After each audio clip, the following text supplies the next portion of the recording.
Chaque jour, Charles et Carole vous présentent la leçon de l'école du sabbat.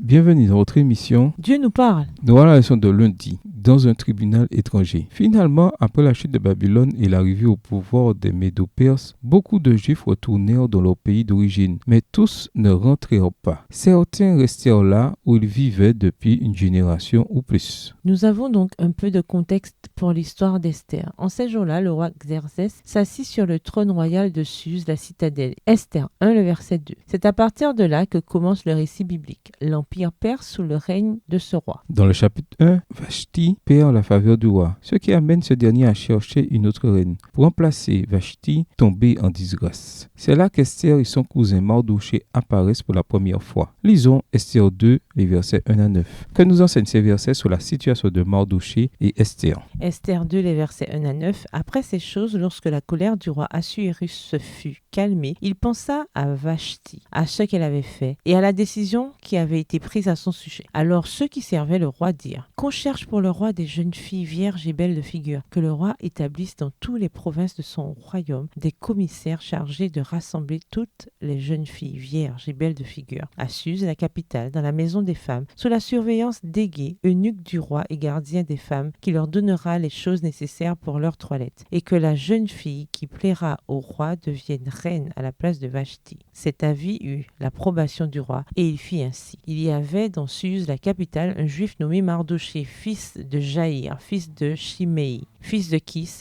homme de Benjamin. Verset 6. Qui avait été emmené de Jérusalem parmi les captifs déportés avec Jéconia, roi de Juda, par Nebuchadnezzar, roi de Babylone. Il élevait Hadassa, qui est Esther, fille de son oncle, car elle n'avait ni père ni mère. La jeune fille était belle de taille et belle de figure. À la mort de son père et de sa mère, Mardochée l'avait adoptée pour fille. Lorsqu'on eut publié l'ordre du roi et son édit, et qu'un grand nombre de jeunes filles furent rassemblées à Suse, la capitale, sous la surveillance d'Égaï, Esther fut aussi prise et conduite de la maison du roi sous la grande surveillance d'Égaï, gardien des femmes. La jeune fille lui plut et trouva grâce devant lui. Il s'empressa de lui fournir les choses nécessaires pour sa toilette et pour sa subsistance. Il donna 7 jeunes filles choisies de la maison du roi et la plaça avec ces jeunes filles dans le meilleur appartement de la maison des femmes. Il semble que Mardochée, en tant qu'officier royal, était assis à la porte du palais et résidait dans la ville de Suse avec sa fille adoptive Esther, qui était sa cousine. En raison de leur situation et de l'endroit où ils vivaient, ils étaient baignés dans la culture perse. C'est sans doute en partie pour cela qu'Esther fut choisie pour être présentée au roi. On emmena aussi Esther dans la maison du roi sous l'autorité de Égée, gardien des femmes. Esther 2, le verset 8. Lisons Esther 2, les versets 10 et 20. Que se passe-t-il ici et pourquoi Mardochée lui donne-t-il cet ordre? Esther 2, les versets 10 et 20. Esther ne fit connaître ni son peuple ni sa naissance, car Mardochée lui avait défendu d'en parler. Verset 20. Esther n'avait fait connaître ni sa naissance ni son peuple, car Mardochée le lui avait défendu, et elle suivait les ordres de Mardochée aussi fidèlement qu'à l'époque où elle était sous sa tutelle. Bien que le texte ne dise pas précisément pourquoi, ce n'est pas difficile à deviner, puisqu'ils étaient des étrangers dans une culture et une religion étrangère qui pouvaient, nous allons le voir, se révéler hostiles. Ils eurent la sagesse de garder le silence sur leur famille et leur peuple. D'après vous, dans quelles circonstances peut-il être prudent de ne pas révéler notre foi? Devrait-on vraiment la cacher parfois? Pourquoi? Au revoir. Et à demain si Dieu veut.